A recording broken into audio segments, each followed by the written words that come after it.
morning I caught myself. The train to Glasgow, changed to get to Ayr.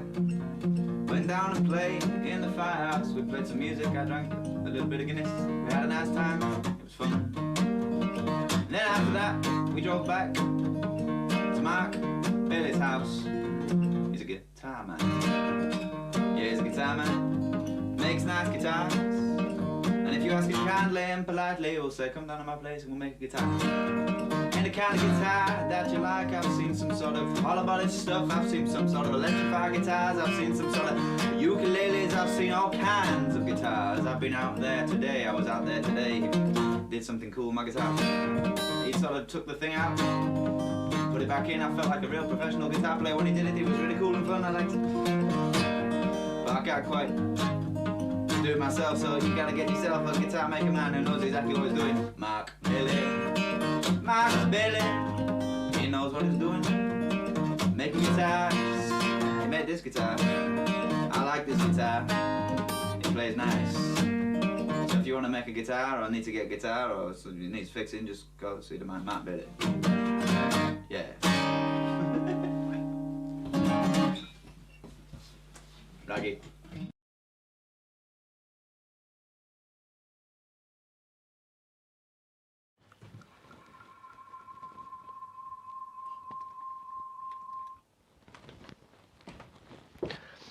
Raggy! Afternoon, ladies and gentlemen. Welcome to the Bailey workshop for guitarmaking.co.uk. Today I'm going to be bending some sides. These ones. Look, sides, flat, soon to be bendy. So it's one of the mysteries of the universe, is how we bend the sides. So I'm going to show you a couple of methods that we use, but mainly I'm going to be using my cheat device, the old Fox side bender.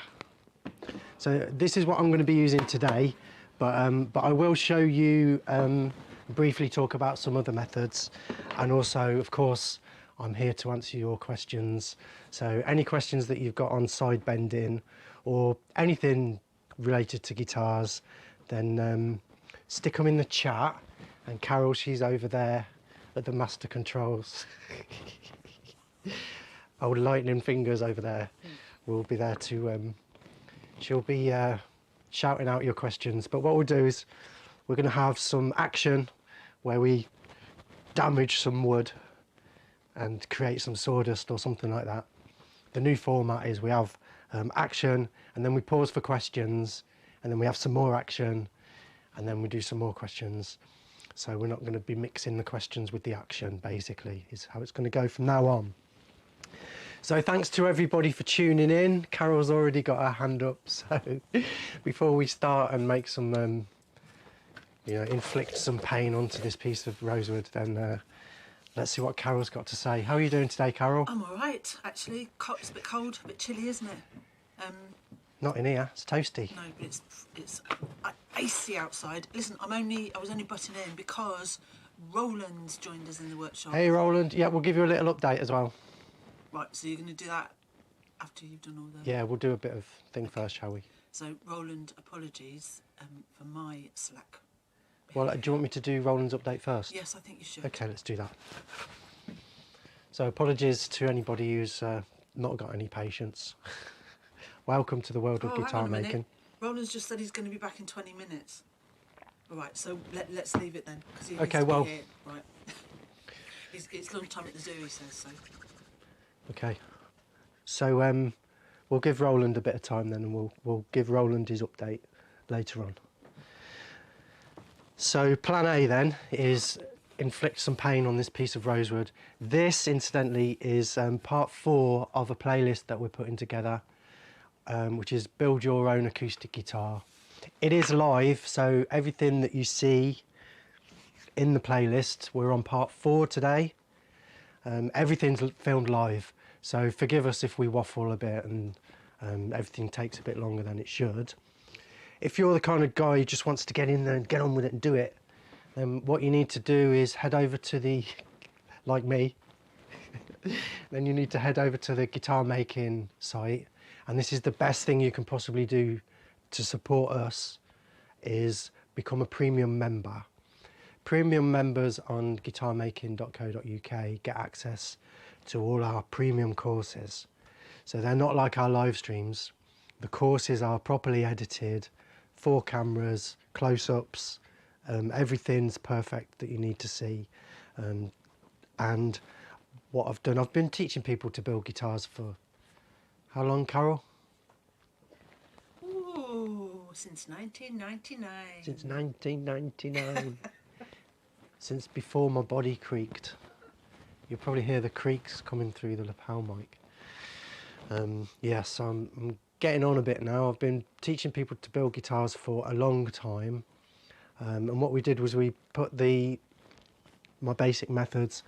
I trained how to build guitars in a factory, and I've taken those factory methods and downsized them to something that anybody can do just on a bench. You just need a bench, and obviously you'll need some tools. So there's some links in the description to the tools videos that I've made.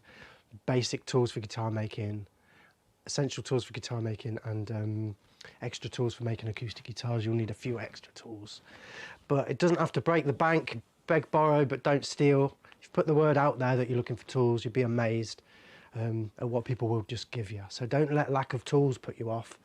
And the course is there to fill in all the other little details. Like, basically, I think you need to know what to do, you need to know what order to do it in, and you need to know when to stop, basically. And that's what we're here for.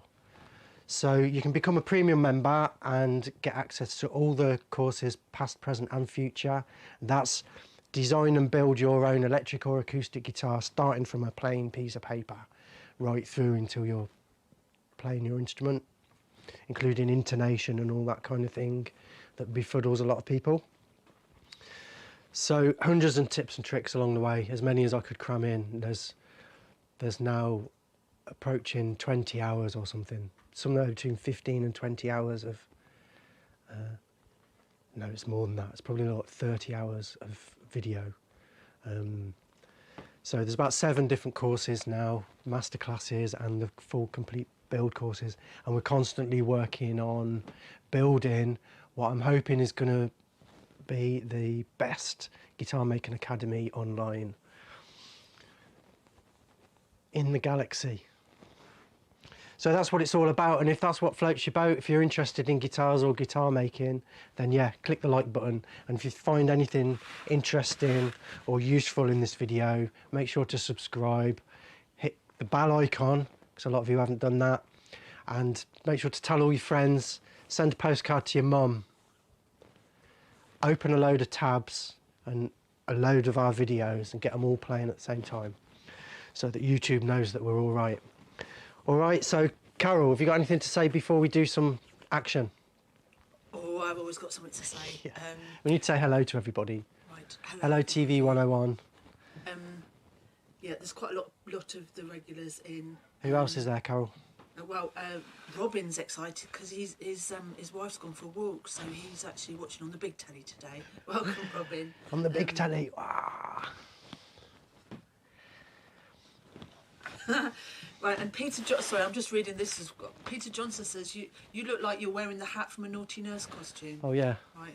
My mask. Honestly, what's this I'm channel? not letting it out of my sight at the moment. It's all getting a bit carry on in this channel. Yeah, I've been doing a bit of sanding this morning, so that's why I'm wearing my mask. Well, it's absolutely fantastic. We've got Azad from Iran. He's in the workshop today, and all the regulars. Everybody. There's far too many to mention. Rich has just joined us from New York City, so I could be here. We've got Hawaii, we've got Germany, we've got Amsterdam. Sorry, we're global. Oudtshoorn. We've got Norwich, Norfolk. We've got all everywhere, right? But there was something I was going to say. You've got a couple of questions. Fantastic. Are you going to take them at the end? We'll do a bit of action because we've waffled a lot, and then we'll do some questions. Okay. And the only other thing I'm going to say is there is a Carol Cam chant going. Yeah. Yeah, there is a Carol Cam all set up and ready to go. All she has to do is press the button to turn it on. Can't you press that? only if you give me the keyboard. Oh, okay. What do I do? I don't know. It's not on there, it's on the other switcher. Oh, well, I don't know how to put it on. I'll so. tell you how to do it then. So this is Carol Cam. So we've got 1 there and 2 there. Okay. So if you go here, Oh, press Press what? function 1 Oh, for goodness or sake. function 2. Right. There she is, look. Watch, look, function 1. It's not going to happen much because there's too many buttons. Too many buttons to press. I'll turn something off and then I'll get Maybe into I'll trouble. take the keyboard round here I'll and get I into can do it. trouble. Do you know what I mean? I can do it from here now, look. Power. Oh, no. Right, so let's do it. Before I do this, I want to show you how we got to this point. We have these beautiful rosewood sides here, and if you missed it, what we're doing is I'm building a custom guitar for our latest client, Ricky. I'll show you his back. I think the back was part 3. That's what we did last time, making the back. And we've already got a neck and a fretboard. So that's part 1, part 2, part 3, if you want to find out how we made the separate parts. But basically there's, that was the truss rod. I know you love it when I drop stuff. So, truss rod. So you can make any of these parts in any order you want, but there comes a point where you have to start gluing them together. So I like to start with the neck, cut the back out of the neck first, give it time to relax, put that to one side. We start with the fretboard and then the neck. And then we put those to one side to do what they're going to do, whilst we make the rest of it. So we've got the back, the sides and the front, which is yet to be started. So yeah, if you want to see how we make the soundboard, then make sure to subscribe so you don't miss that. So we'll put those to one side. We can make all the separate bits. We can make all the bits separately and then we start to glue them together. So the back, the body is obviously made from the back, the sides and the front. So we can make those 3 separately, and it doesn't matter which one we start first. We can do it in any order we want, which is nice. In this case, we're using these beautiful pieces of solid rosewood, Indian rosewood, gorgeous. And you can see I've already made some marks. I just want to show you what those marks are when we're building. So here's some pre-made sides. When we're building,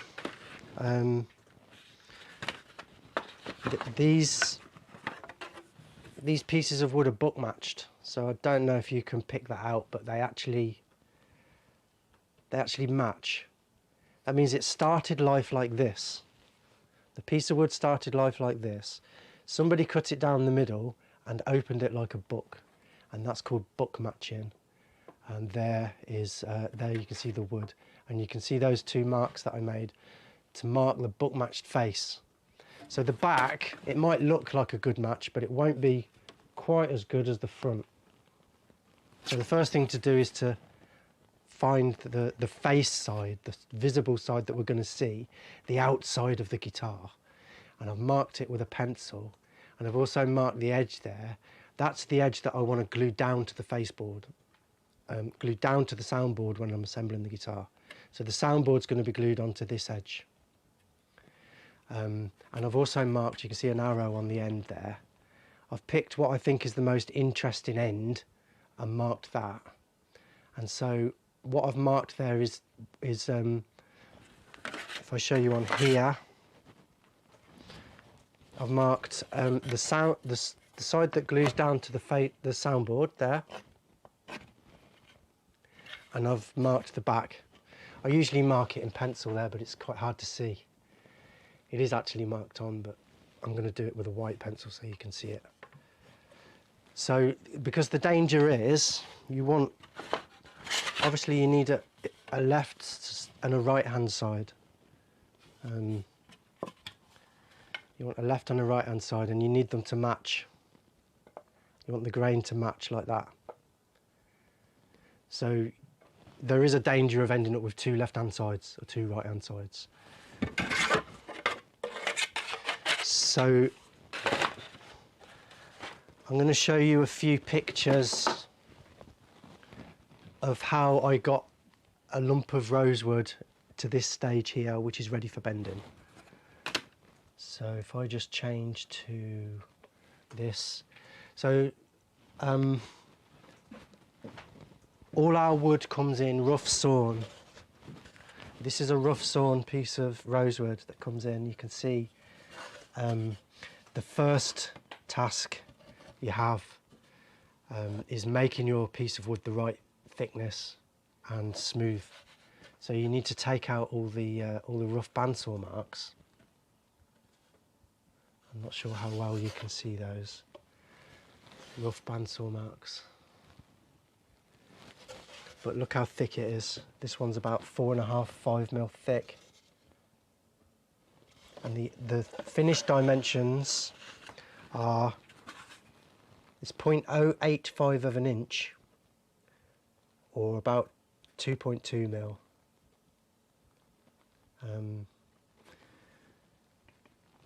Any thicker than that and you can start to get them snapping when you're trying to bend them. One of the major problems people have, especially when they're using a bending machine like you're going to see me use, is if the sides are a little bit too thick, it can be problematic and you can end up with them cracking as you're trying to bend. So nice and thin, 0.085 of an inch, or about 2.2 mil. You kind of get a feel for it as the more you make, you can feel that's quite flexible. And if you're going to do tighter bends, like for instance a cutaway, if you've got a cutaway on your guitar and you've got a tighter bend, then you might even want to go down to 2 mil or 0.075 of an inch. So about 10th thou thinner for really tight bends. Sometimes you get a really tight bend at the waist and you can make it a bit thinner there as well. But a general thickness for a side is 0.085 of an inch, about 2.2 mil or thereabouts. And they come in really thick like this, rough sawn. So the first problem most people have is getting their piece of wood flat and to the right thickness. There's actually a name for it, we call it thicknessing. And I have a special tool. There's my thickness sander, and you can see there's a side actually sitting on top of another bit of wood, because the sides are so thin that you end up sanding the table underneath. So it's better to raise it up, put it on another lump of wood there that raises it up and means we can make our piece of wood as thin as we want. Same technique we use for making veneers. Here's a bit of a closer shot of that. You can see it resting on the piece of wood, and the piece above the wood is a sanding bout, and we can just continually keep putting the wood through, lowering it until it's the right thickness that we want.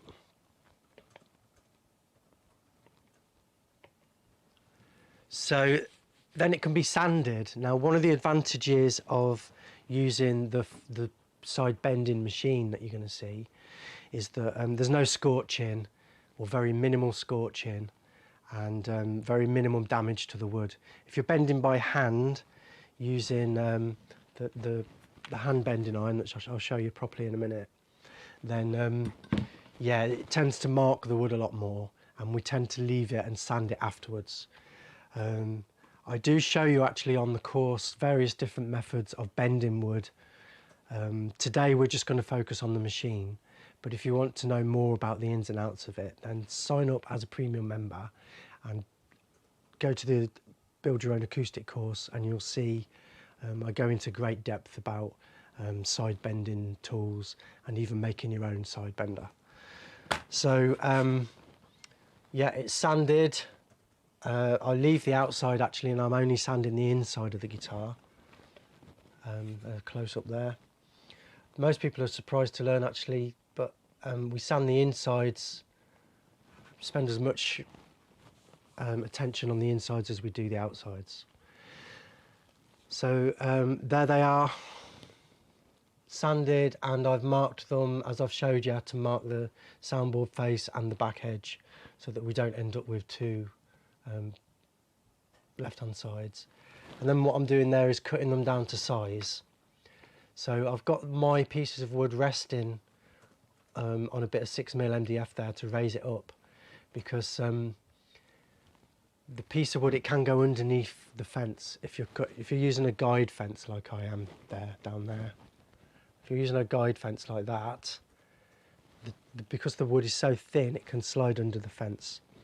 So we use something to hold it up so that it can't go under the fence. In this case, a bit of scrap MDF. So there's the pieces cut down to size and ready for bending. And that is the point where you joined me this morning. So that's got us up to speed. Now I'm going to actually bend it. Now just note how thin it is. It's just a fraction over 2mm thick. Imagine if you tried to bend that, it's very easy to snap it actually. So you do have to be very careful. And before I do it, I will show you some of the options. So the main option that I would recommend for a beginner is the side bending iron. Also useful for bending your binding and any other bits of wood that you might want to bend. If you're doing ukuleles, you can do ukulele sides, guitar sides and binding, anything else you can think of. It's basically a hot pipe, and I'll show you how to make your own version of this on the website. But basically there's only two things involved with bending wood, and that is heat and pressure.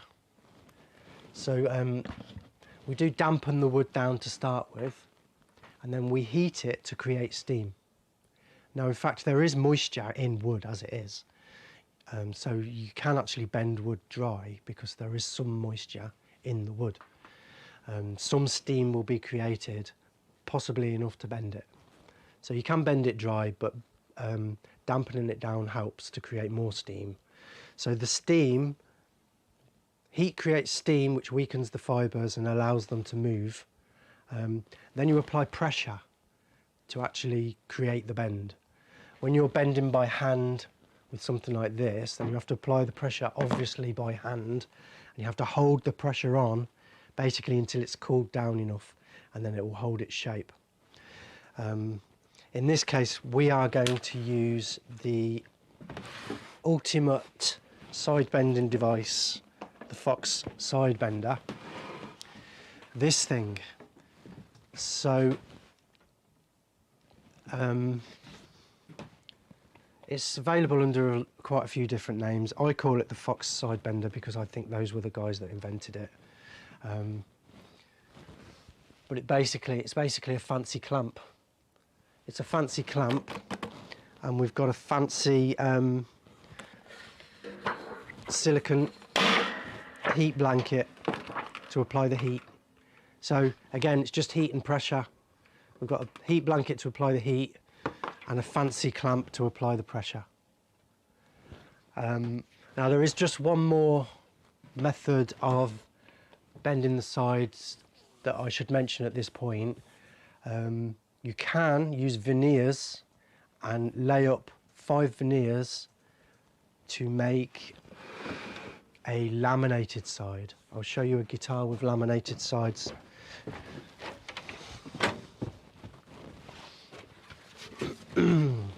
This is actually our first one, as yet unfinished. I wonder if we can get a close-up of this, Carol. Camera 3. Okay.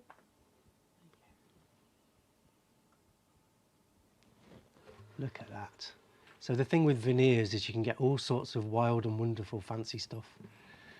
I don't think you can see. I was hoping you would be able to see the layers, but this side is made up of 5 layers of veneer, and On the bottom.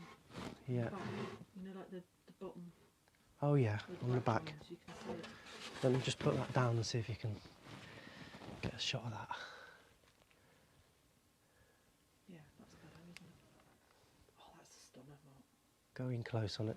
Camera 3. Yeah, you can see it there. Yeah. So there, you can see the back is also laminated.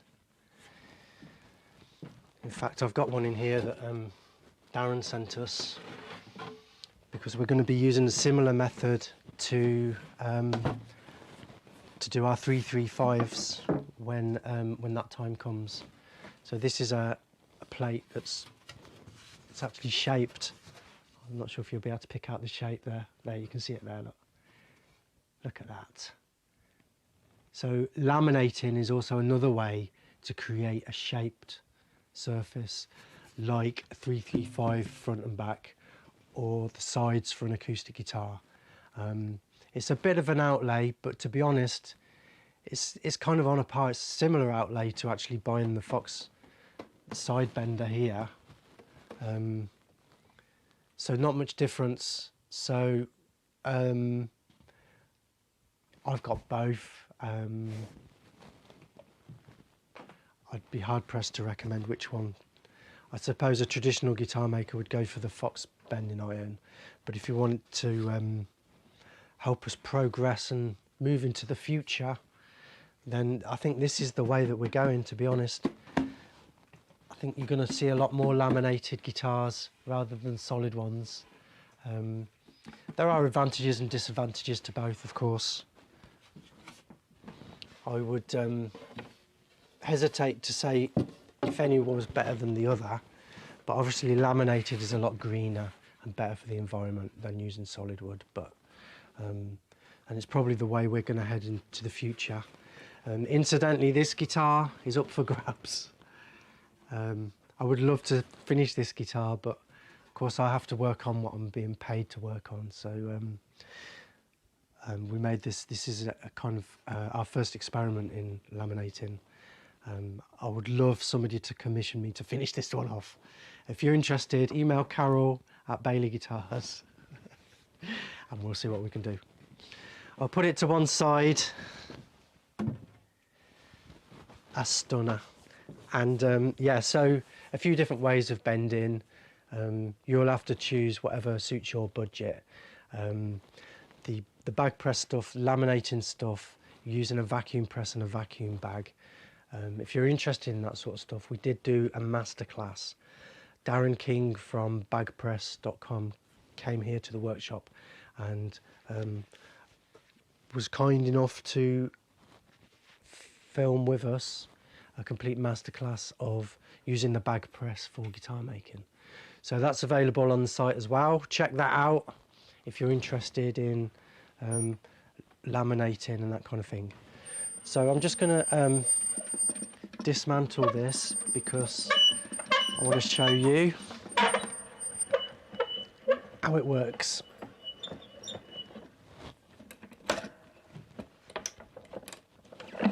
This bit comes out. All these spring clamps come off.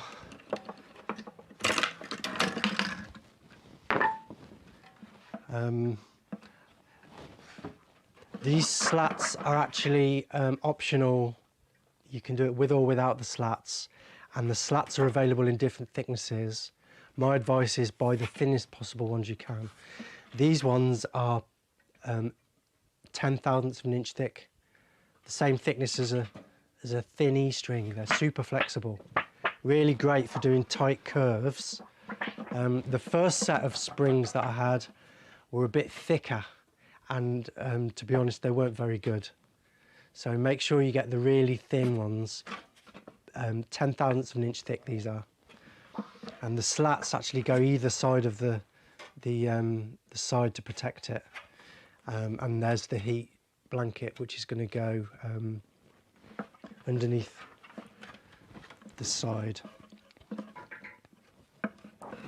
So let's take those out, put them down there for a second, and I'm going to take this old mould out. So this is the mould for our bootlegger guitar. different shapes, obviously for different guitars. So I've got a whole rack of these. And the one we're using today is the old Dreadnought shape. So let's pop that in. So yeah, you can make your own versions of these. You can make your own Fox Sidebender as well. The plans are out there, or you can buy them. I'm going to get this set up.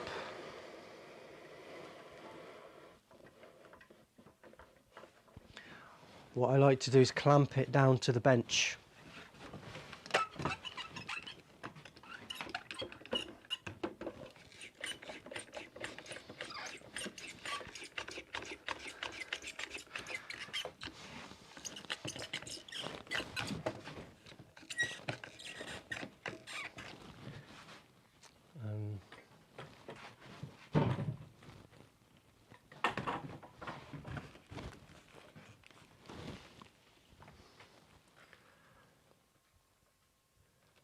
Couple of clamps just to hold it.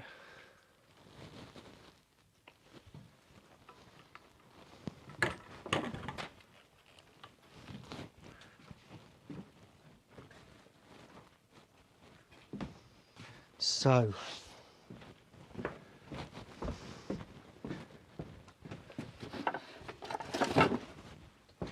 I've got a big bolt which goes through this hole. And stops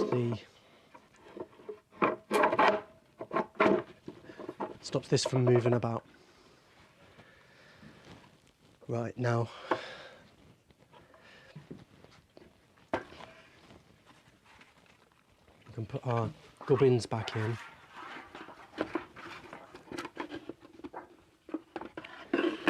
Now if you just remember one thing from today, make it be this: health and safety.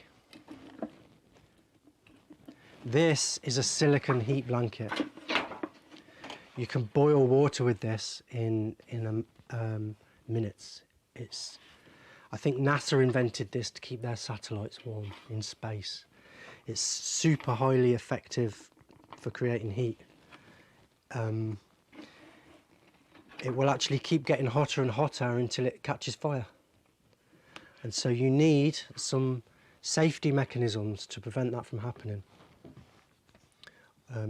Preferably two. I won't use it unless I've got two safety measures in place.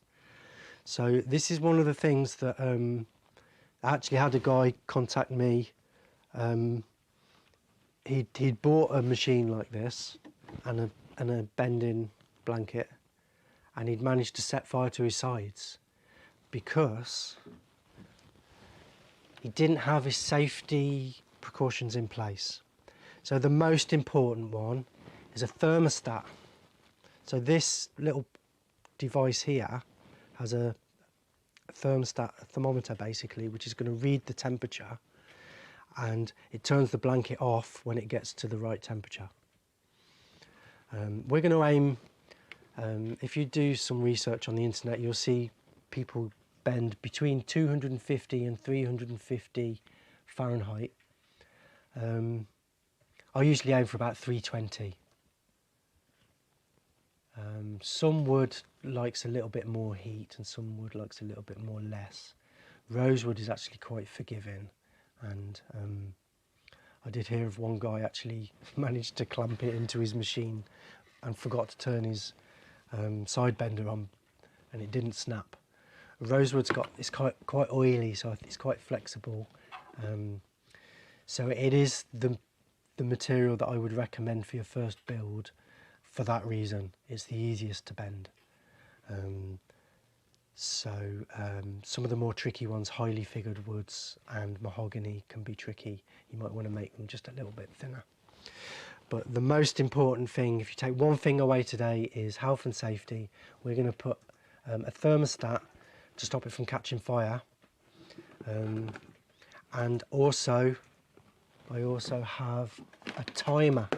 So this is a clockwork mechanical timer. So it can't be interfered with in any way. You can set the time and it'll physically switch off your machine and hopefully prevent you from burning down your workshop. I do know several guitar makers who've burnt down their workshops, so I hope that, touching wood, that's not going to happen here or to any of you guys, because you're going to have all the safety stuff in place. Your mechanical timer and a thermostat, most importantly. Otherwise, it just gets too hot and it will actually set fire to your piece of wood. So, let's get started. How many times have I said that today already? What I'm going to do is just move this out of the way and show you how I set up the sides for bending. And I'm just going to do it. Okay, so I'm going to wrap my side in paper and foil. It's really important that I don't get mixed up, because remember, I've marked the back. I've marked the back edge there. I want these two edges to join when I'm building the guitar. So that's my back edge. Very important I don't get mixed up. So we put this in paper first. Oh, of course, I've forgotten to get my water ready.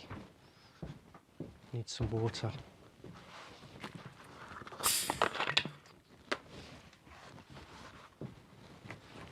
Oh, there it is. Okay, I do have water.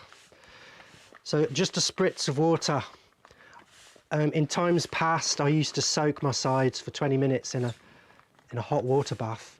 But to be honest, nowadays I've found that actually can do more harm than good. Because if you soak some of these more delicate wood fibres like flame maple, highly figured woods, the grain can actually start to separate, and it does more harm than good. So a spritz of water. You don't want to completely soak it, and then we're going to just fold it, encase it in paper, and then foil. So what that's going to do is trap the heat, trap the steam, and give us a little bit more time to bend. Right, so put that to one side. Let's get the bender back in place.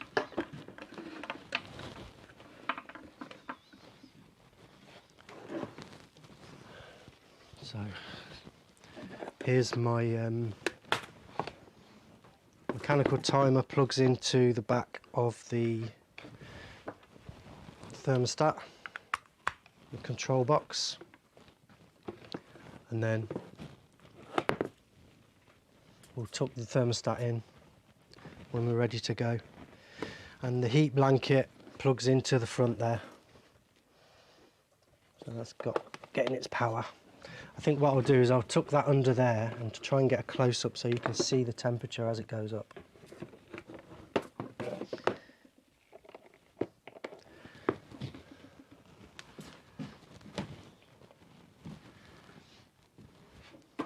Okay, right, that's it.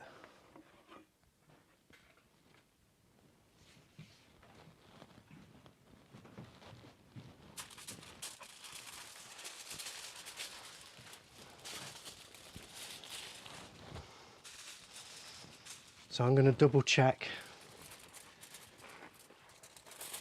There's my arrow. So this needs to go to the back. The back's over there, look.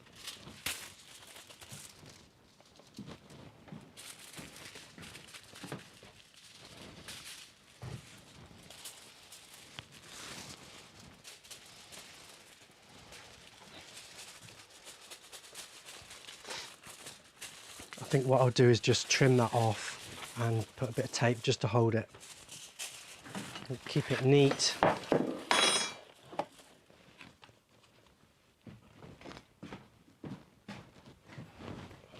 Can you find a bit of masking tape for me, please, Carol?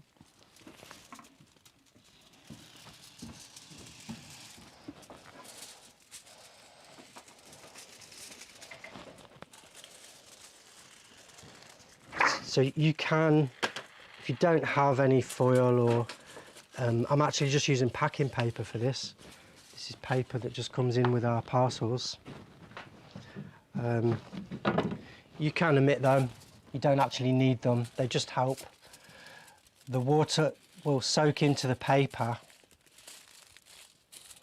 and then the foil will help to trap the steam. So not essential, but useful.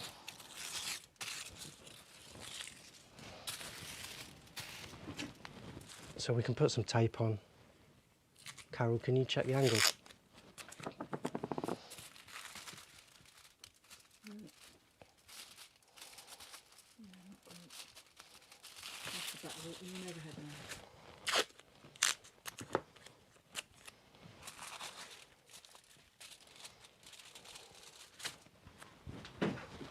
Okay, let's get it in. Sometimes I'll preheat the mould. Depends on the guitar. If it's a tricky one, really tight bends, then I might preheat the mould.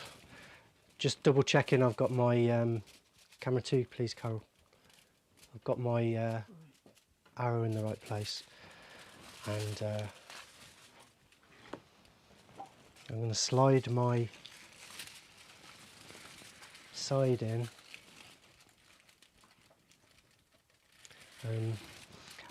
Now I've done it on top of and under the blanket, and it doesn't seem to make that much difference. I'm going to put it on top of the blanket because heat rises.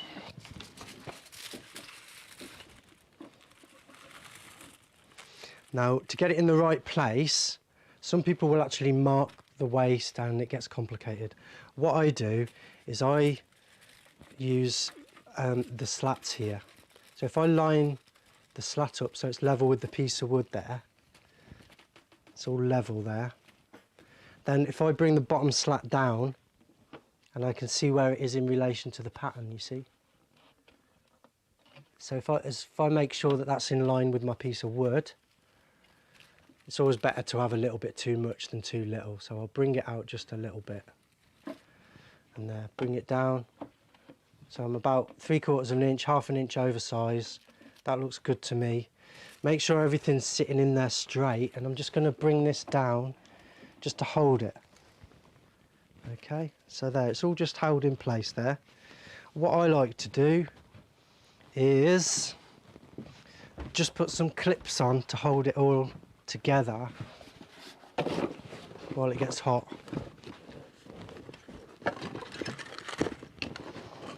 So I find these bulldog clips are good for this. And it just holds it together so it all gets nice and hot. You can put the same on the front, on this side. So I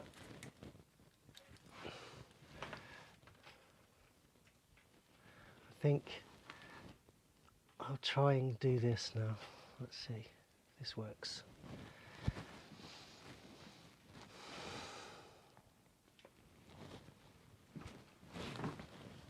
So I'm turning my timer on now.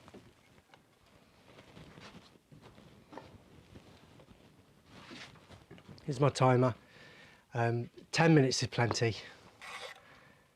Just turn it on for 10 minutes. 10 or 15 minutes is what I normally do. So put the thermometer in, the thermostat. It goes between the wood and the blanket.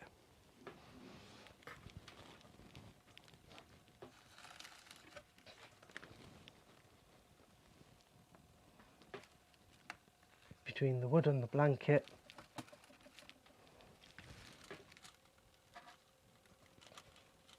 And then you should start to see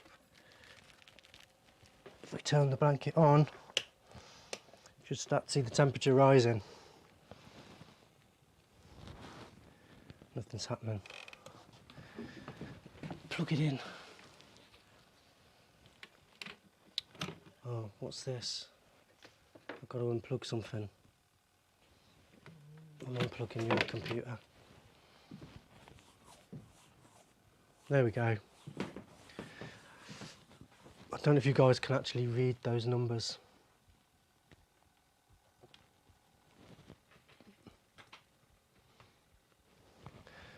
But I can set it to whatever I want. I'm going to set it to, so 250 would be the minimum and 350 would be the maximum. I like to set it at about 320.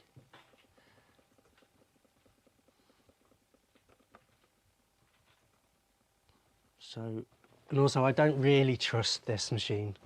I don't really trust the thermostat. So as soon as I see steam, then I know it's ready for bending. So just making sure everything's tight. And what I can do is I can put these clamps on ready, get these lined up ready. See how fast it works. It's already up to 130, 140. Amazing, isn't it? So water boils at about 212, I think. So as soon as it gets to sort of over 212, 220, then you'll start to see a bit of steam. Like I say, it doesn't take very long.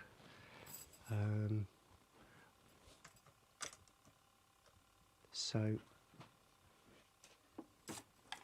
we're just gonna let it warm up a little bit.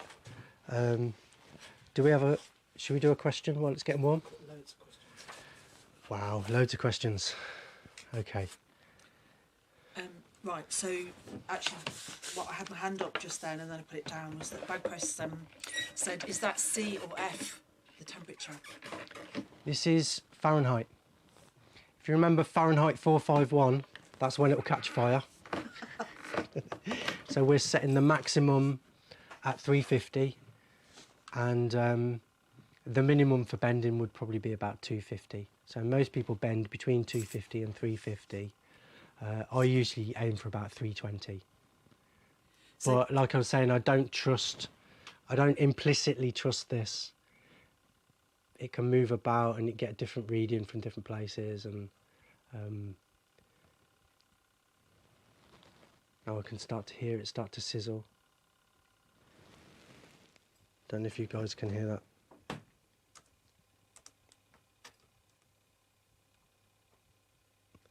So you might even start to see steam. I'm seeing some steam here.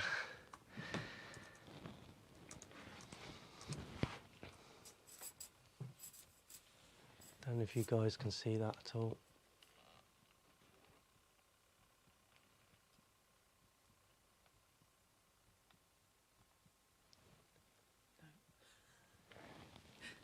Getting a wee bit of steam.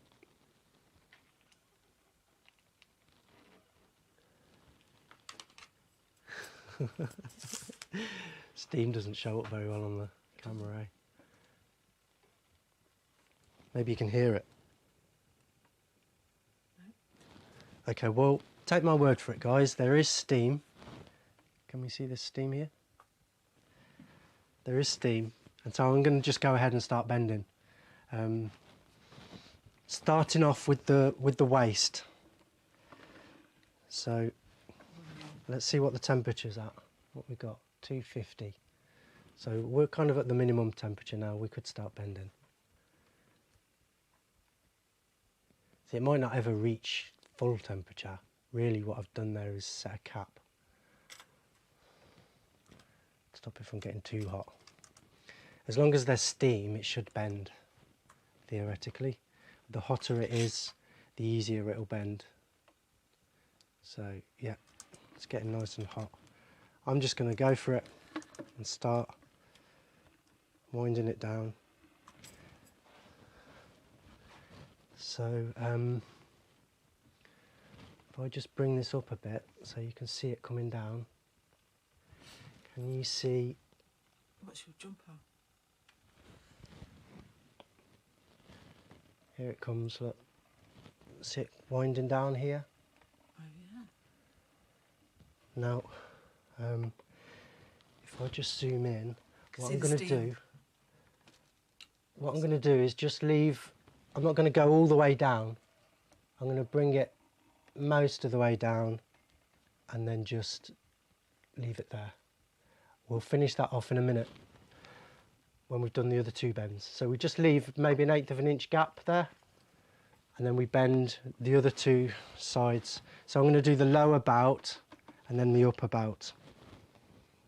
It's cooking nicely now. So we don't need to rush or panic. Some people like to wear gloves for this to protect their fingers, but if you're careful you should be all right. So here we have these clamps which are held by springs. We need to take these off now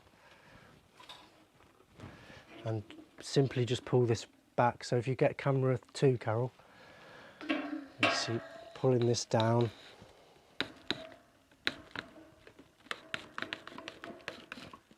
Just bending it down like that. Take these off.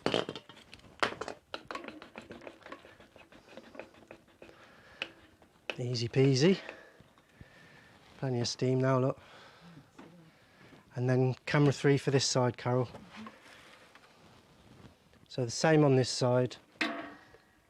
Putting these springs on. So this spring's got tangled up.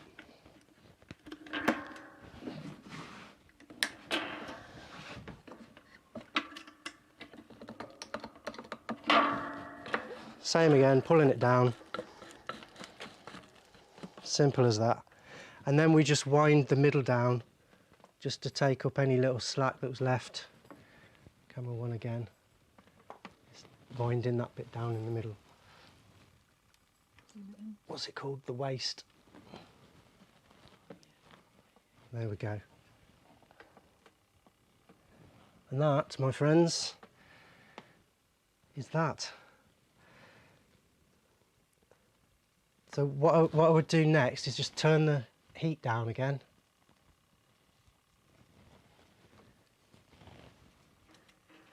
Things falling out, look. See, that's one of the things you have to watch for.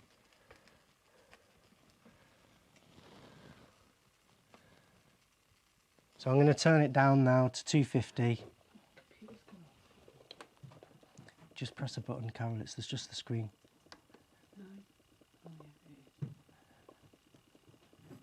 Turn it down to 250. Oops. And we'll just let that cook for 5 minutes.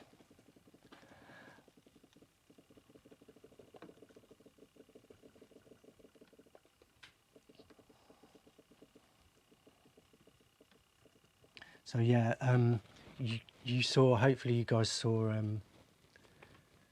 that the thermometer thing actually fell out. That's one of the things to watch for. You can end up setting fire to your top. So just to be on the safe side, I'm going to turn it off. Job done. So I'm going to put that down out of the way and let it cool down. And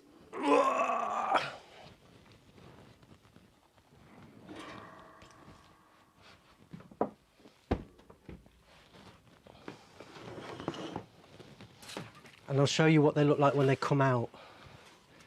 So this is what they look like when they come out of the machine. So if you want to see, yeah, if you want to see this particular side, then tune in on Wednesday. You got the remote? Yeah. Tune in on Wednesday. So we're here every Wednesday and Saturday.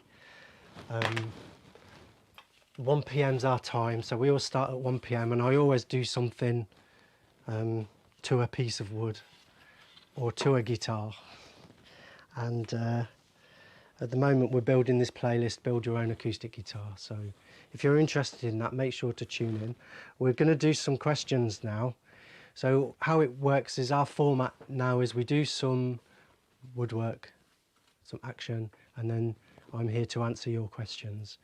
So we'll do a round of questions, and then I'm just going to tell you about what we're going to do on Wednesday.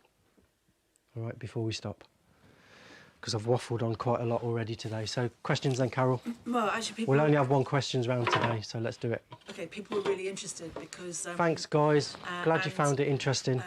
A couple of people said they'd not seen that done before. And TV101 says that seemed much faster than he thought. You know, Yeah, it only takes... I mean, I've done it in less than 5 minutes. It can be done in about 4 minutes. So yeah. And how does that compare? Because Theron Thomas is in the Pieman's in the chat, and he asked you. He said, well, he had to do it. It seemed to take him a lot longer. Living the dream, Theron. He did his by hand. Guess what I had for tea last night? Meat and potato pie. Did you hear the question? Thanks for that. Yeah, so if I'm bending using the side bender, as you'll see on the course, that takes me about 20 minutes to half an hour, depending on the shape. For a standard guitar, 20 minutes to half an hour, depending on the wood and the shape. But I've had a lot of practice, so if I was you guys, I'd set aside a morning and don't let you have any interruptions, because it's doing it by hand obviously involves a fair amount more skill. But I'll be honest with you, I never broke a side while I was bending by hand. I never broke a side until I got this blooming machine, and then I had to work out how to use that. So as I said earlier, if you do have a machine and you're having problems with it, more than likely your sides are probably too thick. So that's the problem I had. When you're bending sides by hand, you can get away with a lot more thicker pieces of wood you can bend. But with the machine, because everything is behind this threaded bar, so you're kind of removed from applying the pressure. You can apply a lot more pressure than you can when you're doing it by hand. So you're much more likely to break pieces using the Fox side bender. That's what happened to me anyway. Go on, Carol. Right, so thanks for the pies. I'm going to try and whip through some of these questions. So you've had quite a lot of questions about actually about wood. So let's start with right. David Buckner, almost at the beginning, asked, do we cut acoustic wood back and sides ourselves? I said we don't, but I don't know if you want to say anything more about that. Let me show you a back.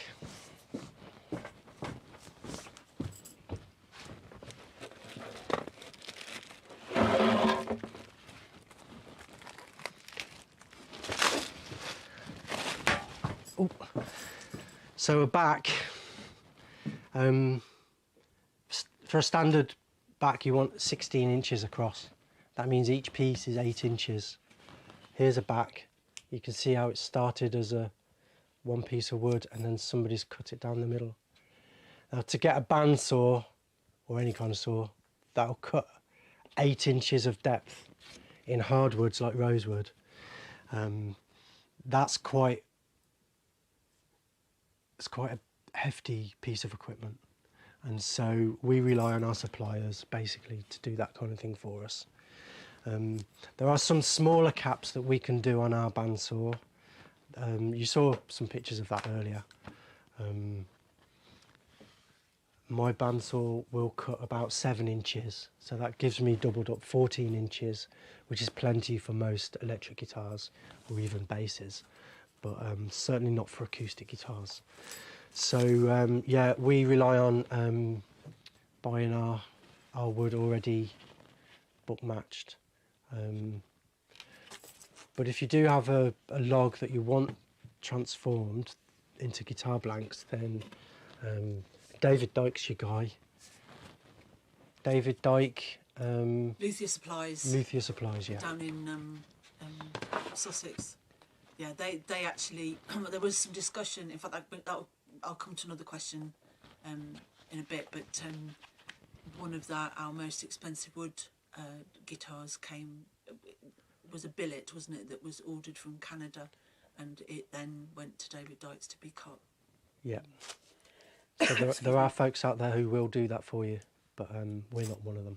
Okay, so let's talk about there's a few questions about wood. So Peter Johnson said, obviously he's heard of rosewood and maple being used for acoustic guitars. What do you think about other types of wood? What have your experiences? What do you suggest? Yeah, we've used a few. What I would say is the further you go from the norm, the harder you're making your life. So, for instance, we were very well-meaning in our intentions when we chose beautifully highly figured eucalyptus to make a guitar from once. It smelled amazing when I was working it, but it was not the most stable wood in the world. In fact, it was... got a visitor, Carol. It was I ended up having to replace the back because it was so unstable. So my advice is to use rosewood because it is the most forgiving. Rosewood is the easiest to work and the most forgiving. But it is quite plain looking. Also, it sounds amazing when you're making a guitar from it. So rosewood is the one I would recommend for your first build, for ease of workmanship, and the best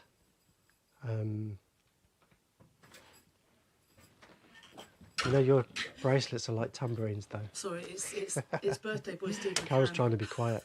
It's at the gate. So, yeah, rosewood's the one I'd recommend for a beginner. And then if you go anything else, then you're going to do something, Carol. Then you're probably making your life more difficult than it needs to be. But having said that, you can do whatever you want. That is the beauty of building your own guitar, isn't it? Is that you can do whatever you want. What I would say is if you're making something exotic, then get some extra bits and then you can practice. Practice on scrap. And if you've got a scrap of the same species for practicing bending, for instance, then you know, because you might be surprised, it might be easy to bend. Some of them are, some of them aren't. I tend to find the oily hardwoods like rosewood are easier to bend than dry, more brittle woods. And the highly figured stuff is obviously the hardest. Can I butt in? Go on then. Well, it's just that Azad has managed to find himself some wood. I'm guessing it's for an electric, he might correct me, but he's found something that's native that he says is equivalent. It's similar to European hornbeam. Do you, TV 101 thought that might be quite hard? Yeah. It's a difficult question to answer.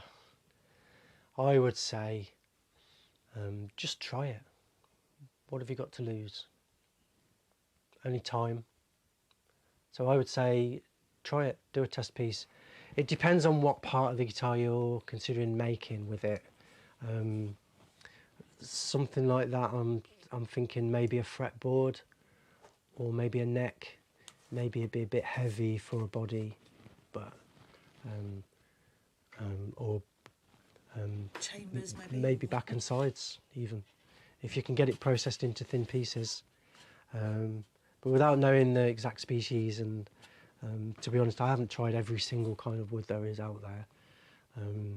My advice is to stay on the safe side.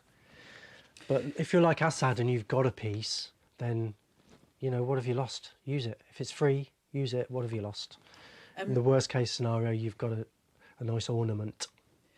Well, on that, Rock and Roller said that he's actually tried some exotic woods and he's had some real disasters because they twist and go badly wrong. And that's the other thing, isn't it?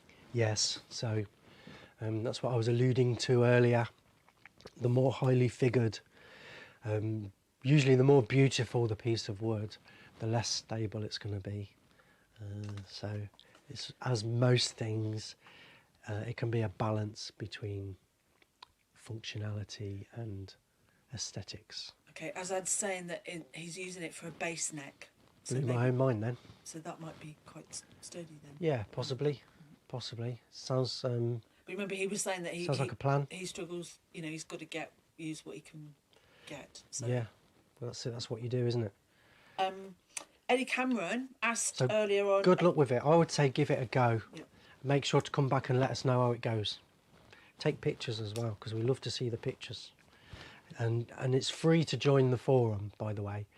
If you go to the guitarmaking.co.uk website, you can join completely for free. You get access to the forums. You just don't get access to the full courses. So Eddie Cameron has just said in the chat that woods should be primarily for their sonic qualities, like you're saying, and that's what you're aiming for, really, isn't it? But we're all a sucker for a beautiful bit of wood, aren't we? But Eddie asked a question earlier about does oily wood, does that have any effect on your preparation for bending? Does it have any bearing on that if you've got an oily wood? No, but I remember that I said that the paper and the foil was optional. Well, I would say with oily wood, it's more essential, because oils will actually come out of the wood when they get hot, and they can stain the blanket. The heat blanket goes all manky, and if you wrap it in paper, then it comes out a lot cleaner. As you'll see on Wednesday, if you tune in. Fingers crossed. Okay, I've still got quite a lot of questions, but one's come up which seems good. Go on, let's do them quick fire Right, style. so Rock and Roller 912 says, do the sides need to be finished with a hand bending iron after the side bender? Right, and then I've got another question to follow up with that. No, they don't have to be. What I'll do, as you'll see on Wednesday, the next thing to do with the sides is to glue on the curved lining pieces. I was going to do it today, but well, as you saw, time went crazy today. So I'm going to do it on Wednesday. The curved lining is the next job. So if I'm bending by hand, then I would just touch up the bend before I glue the curved lining on. And also, even before you assemble the guitar, you can even still just touch it up a little bit, even after the glued curved lining's on. But one thing you can do, again, it's not essential, but it helps, is you can buy or make a side mould like this. And in this case, what you can do is take it out of the bending machine and cram it into this for gluing on the curved lining. I will show you that on Wednesday. But yeah, once the curved lining's on, then it's pretty much not going to change shape. You can, as I say, you can touch it up a little bit, but for the most part, once the lining's on, then the shape's pretty set, and it doesn't really change much after that. Can I ask you a question about that? Because Beep asked about bending by hand. Yeah. Obviously, you're trying to avoid flat spots, really. Yes. But how flat or smooth are we aiming for before we to get it to before we sand?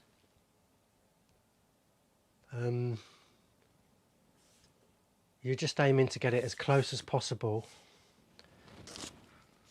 to the line. My rule is if I can easily hold the side to within 1/8 of an inch of the line, then I would consider it done. If you can get it more accurate than that, then more power to you. I'll just show you what I mean. If I'm doing it by hand, then I would use the half pattern that I showed you last time. when we were making the back, we drew round this. This is the shape. This is actually the shape of these guitars here, not the one I've been building today. So what I like to do is to have this handy, and then when I'm bending on my iron, then I can compare the shape.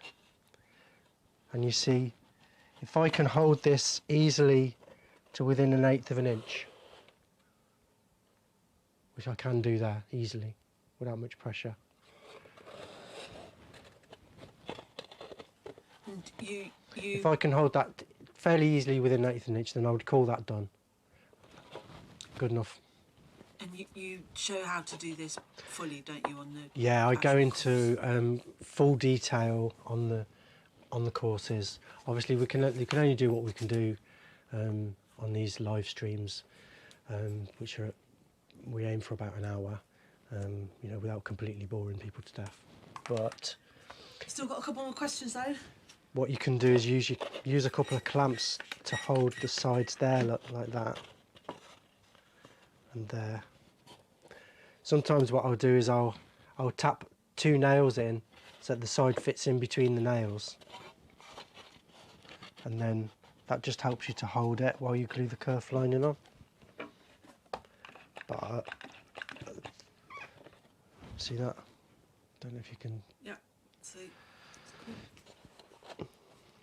So get it as close as you can, and then you just start gluing the kerf lining.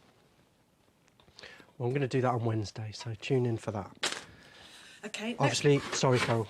Obviously, if you've got the mould, then you can actually clamp it into the mould. But this one's a different shape to this side, so I'm not going to do that. But I will on Wednesday if you want to see how I do it. Tune in on Wednesday, 1 p.m. So can I ask the next question? Go on, Carol. Okay, so Phantom Exploration earlier on asked, do you need to square the ends off of the sides? Do you square them off before you bend, or? No. So we leave the sides extra long, and we trim the ends off as part of the assembling the body procedure. So when we're assembling the body, which will be maybe in 2 or 3 weeks' time, what we do is we start with the soundboard face down, and then we glue the sides onto the soundboard, and then we glue the back on. Obviously it's a little bit more complicated than that, and there's a few things that need to be gone into, but that's what the full-on courses are all about. So if you don't want to wait, you want to get straight on with it, like I would, then yeah, head over, become a premium member, and you'll be able to get access to all the courses completely finished. Okay, Go on, Carol. Next question from Like a Kite. This was really early on. He asked, how do you decide about the radius on the back and the front for an acoustic guitar? How do you decide what radius? I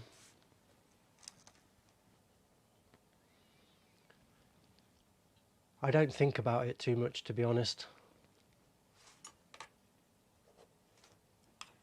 I have a standard radius that I just do pretty much for everything. Now, what we're talking about is called a flat top acoustic. I'll show you this one I was working on earlier. So it's actually a flat top acoustic, but the top isn't flat. Who was it asking the question? Like a Kite. Like a Kite was saying, it's actually slightly domed. And the question is, how do you decide what radius to use? Now, the top is flatter than the back. So the back has more of a curve than the front. But the actual radius, I mean, I don't really choose a radius, to be honest. I use these radius boards. They've got different radiuses on. Can't really see that. 15. Oh, yeah. So smaller vintage guitars tend to be a more roundy one. I've basically got two sizes. they range from 15-foot radius to 28-foot radius. But basically the top isn't as roundy as the back, and they can be anywhere from flat to as much curve as you want, really. The reason it's curved is because, as I mentioned, I did mention this earlier, is when wood dries out, it shrinks. And so the only reason it's curved is to allow room for shrinkage. If you take your guitar, I'm talking about particularly now acoustics, into a specifically dry environment, what will happen is the wood shrinks and the top actually straightens out as it shrinks. And then as it regains moisture, then the top will return to its shape again. So the only reason it's really curved is to give you that bit of breathing space. Otherwise, if it was completely flat, you know, if the top was completely flat like a drum skin, then if it went to a dry environment, it would start to shrink and it would just split. So the reason it's curved is just for that reason. And so the reason I can't really give you a specific answer is because the curve, it will depend on the moisture in the air at the time that you measure it. It's always moving slightly. So you don't need to worry about it too much, as long as there is a small curve. So to give you an example, the tightest curve that we use is a 15-foot radius.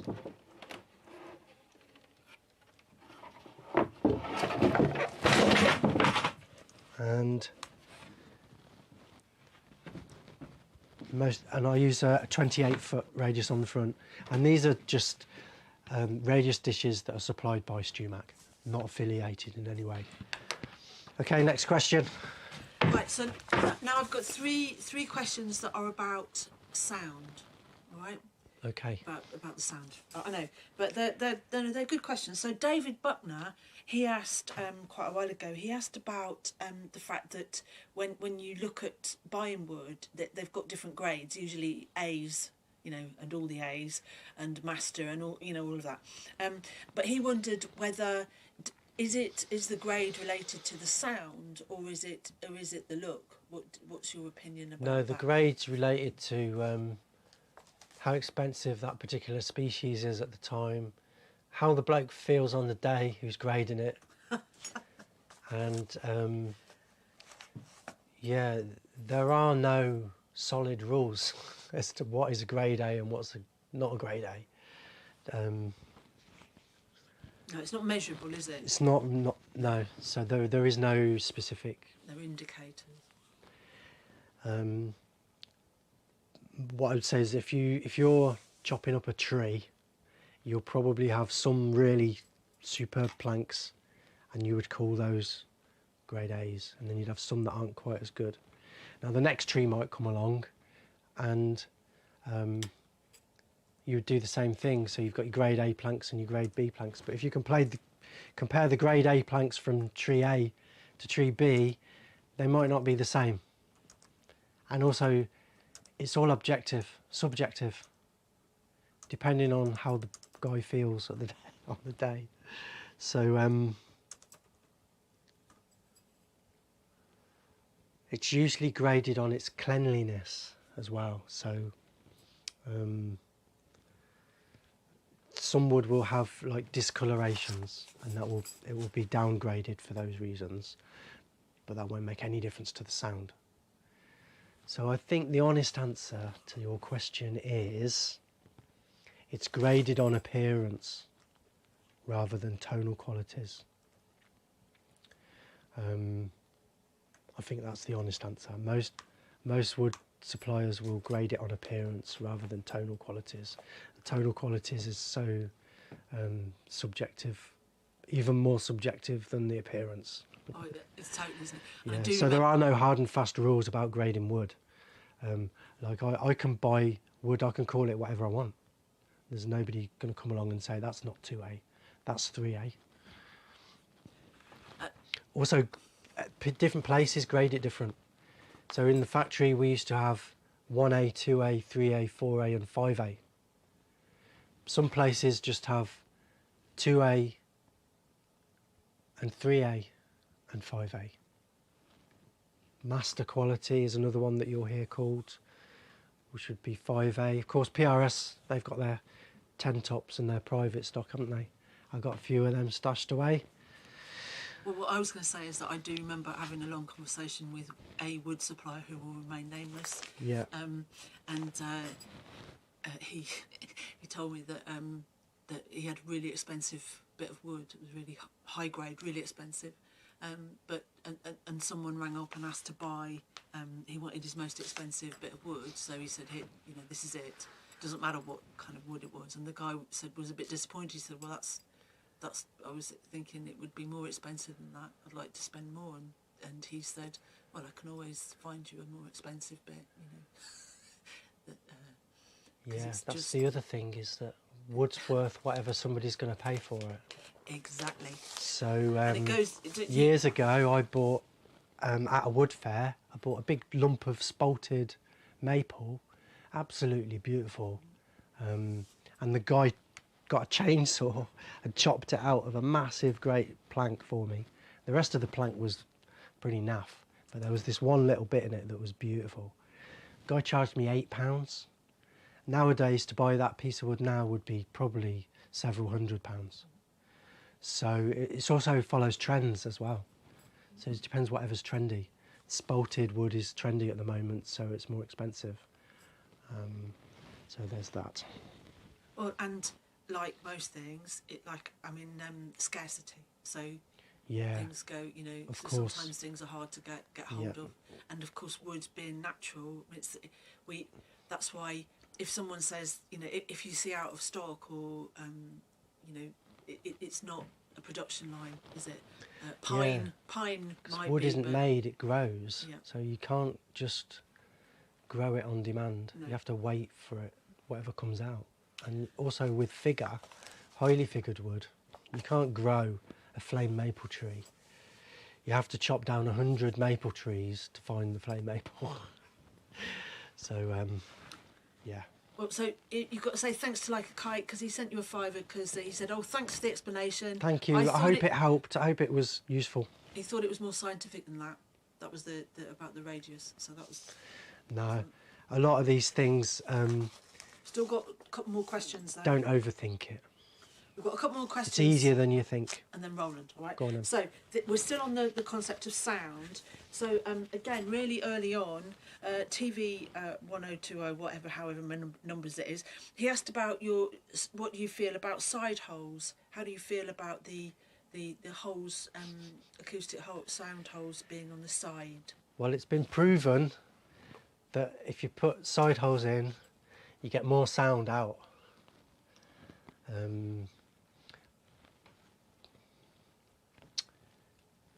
Sound holes on the side are specifically invented so that the player can hear the guitar more naturally.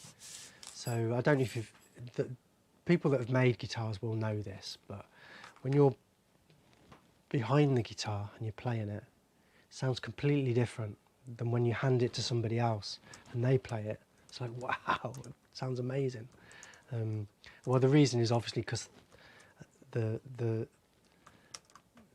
part of the guitar that produces the most sound is the soundboard, which is facing forward, and obviously the sound hole projects sound out of it. Not all the sound comes out of the hole. A lot of it emanates from other parts of the guitar, even the back. So it's a bit more complicated. But if you put holes on the side, then you get more sound coming to the player. And so it looks pretty cool. But it's more, I don't know, it's made so that the player can hear his own guitar better. But it's been tested. I've read tests that have been done that have proven that you actually get you get a slightly louder guitar by having sound holes in different places. So that's about as much as I know, apart from that if you do go cutting holes in the side, then just notice a lot of really good wood for guitars is quite boring, straight grains, you see. Well, that is really good for tone. It's stronger, more stable, stiffer, more resonant. But it's also more prone to splits because the grain is so straight that if you get a split start, then it can just travel around the whole guitar. You might have seen this on old guitars. If they've got a split, the split just carries on getting bigger and bigger until eventually it can go all the way around the guitar. And it can, I've seen guitars that are only actually, the sides are only held in place by the block at each end. And the rest is split all the way around. So if you do get a split, what you can do is glue a splint in and that stops it. So if you're deliberately cutting out a big hole in the side, sound hole in the side, then you're making it much more prone to splitting. So what you'll see on guitars, hopefully anyway, guitars with sound holes in the side is you'll see a sound hole reinforcement. So whether it's a piece of cloth glued inside to reinforce, or a cross-grain piece of wood glued inside, that's what we would do. That's what we've done whenever we've done it, is I glue in a thin piece of spruce over the hole, just to stop the edges from splitting and to stop that hole from getting any bigger than it should be. So reinforce your sound holes. You're welcome to go cutting holes in the side of your acoustic guitars as long as you reinforce them. And yeah, you tell me. Okay, still on sound, because then I don't know if you remember you when you were doing stuff, you then started talking about laminates, and so there was quite a lot of discussion in the chat, which is worth people who are interested in laminates looking back at. But Phantom Exploration, he asked about what you felt about the sound of laminated guitars, because he the way he phrased his question, it looked like he thought it might be less good. Well, that's because plywood's got a bit of a bad name over the years, and it probably was used on a lot of cheaper guitars to enable them just to make thousands of guitars on the cheap. But you will not get a piece of solid wood that looks like this. So one advantage, it's more spectacular.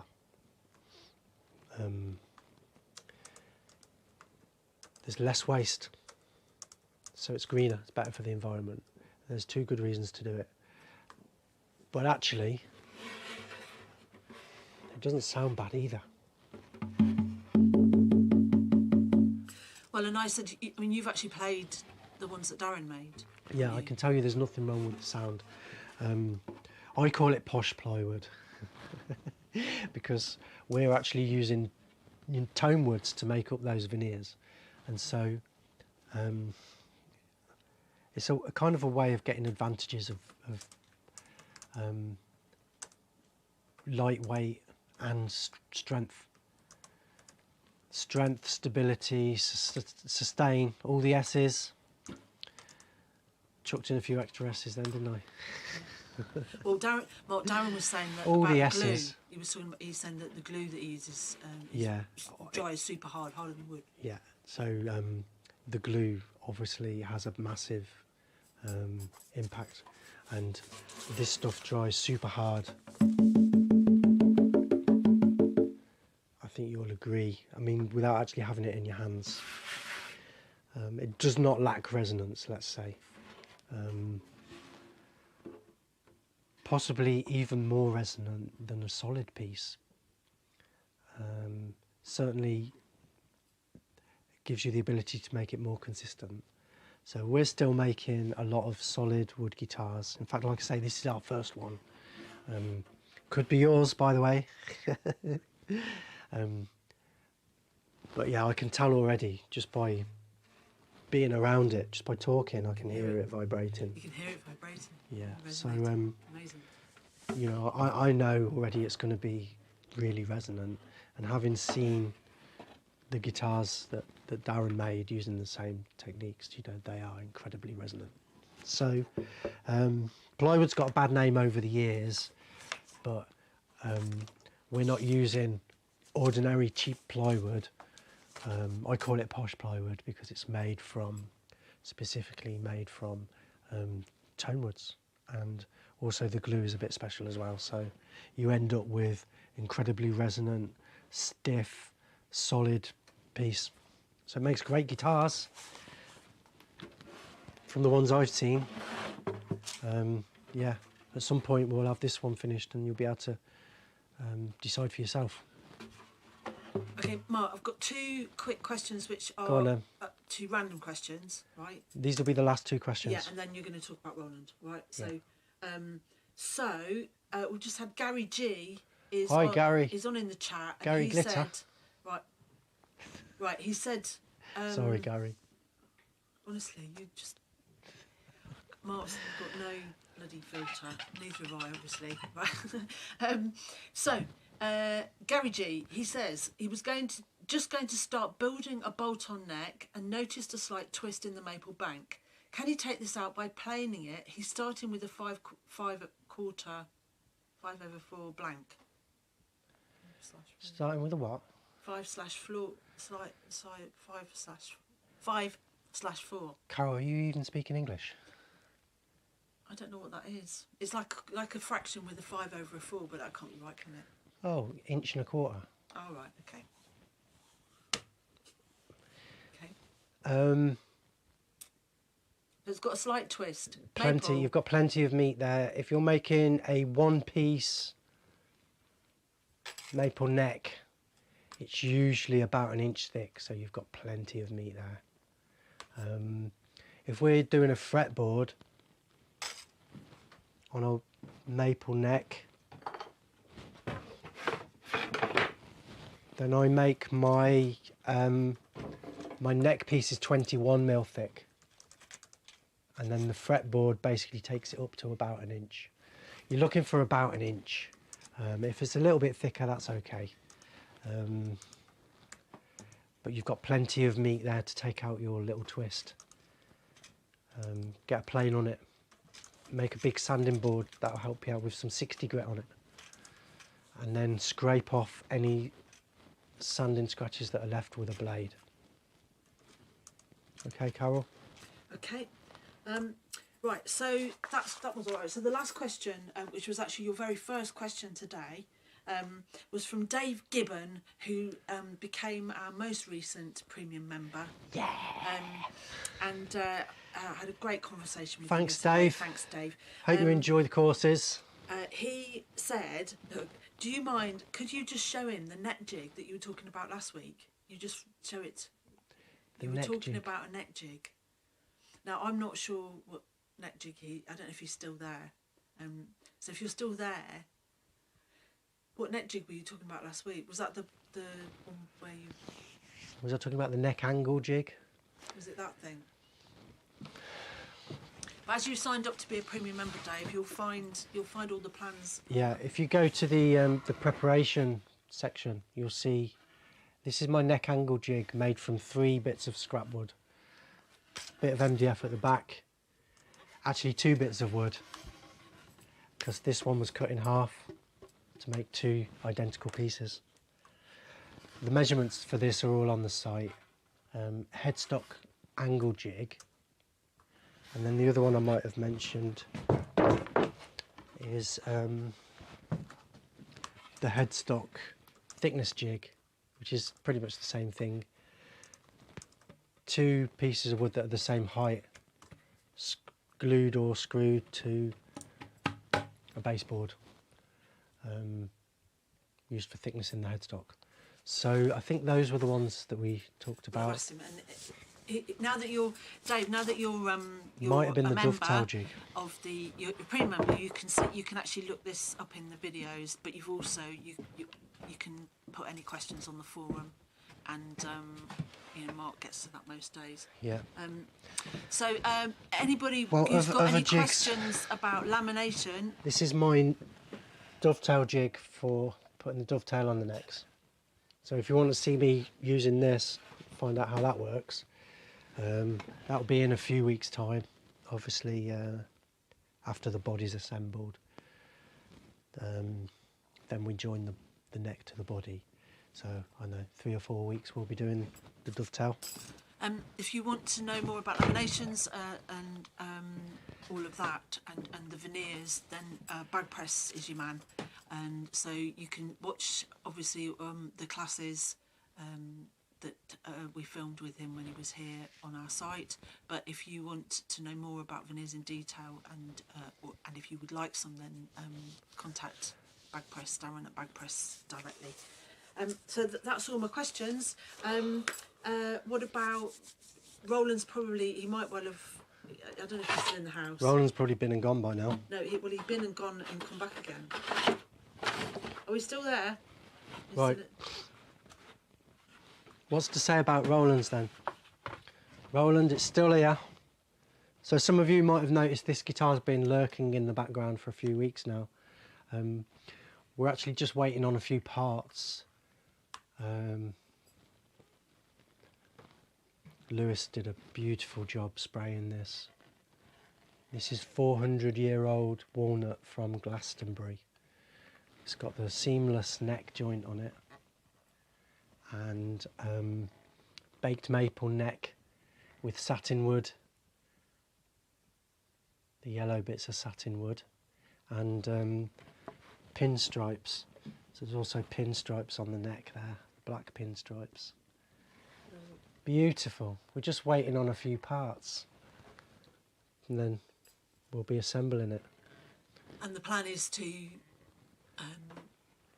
He's not going to live stream the whole assembly, but we will. Yeah, we'll feature we it haven't on a live forgotten stream. it, that's what we wanted to say. We'll feature it in a live Yeah, it's stream. not been forgotten. We're just waiting on a few parts. Some of the parts are especially being custom made for us, so we're having to wait. But keep your eyes peeled on the website for this. We'll keep you informed and let you know when. It's looking gorgeous. Yeah, it's got some really special pickups on it as well, which we'll let you hear when the time comes. So I'm not sure exactly how long that's going to be, but good things come to those who wait, don't they? Look, I've got a fun-sized Mars bar Well, that's it. So for our regular viewers. Mark, Richard Papello's had to leave. His granddaughter's been waiting patiently for about an hour or something, so it's probably Okay. time for us to go. My tummy's Right. rumbling as well. So I'm going to go and eat me fun-sized Mars bar. And all that remains to be said is thank you so much to everybody for putting up with us again for another hour. It was fun, wasn't it? We bent some wood. Carol's waving. Oh look, should we? Carol cam. Thank you. Look, we could have us both on at the same time. Can you? Oh no, it doesn't work. Got my fearsome big glasses on. That's weird. Right. Go That's on then. enough. That's enough. Yeah, so it's goodbye from her. Goodbye. Thank you all And very it's much. goodbye from me. It's been wonderful. See you Wednesday. Wonderful Wednesday. Yeah. So the most important thing when in the world of guitar making is always, always, always cut twice,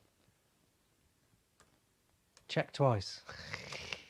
I was listening out for the chorus of the whole world as one chanting, measure twice and cut once. Check twice, cut once, folks. See you on Wednesday where we'll do the reveal from the Fox side bender.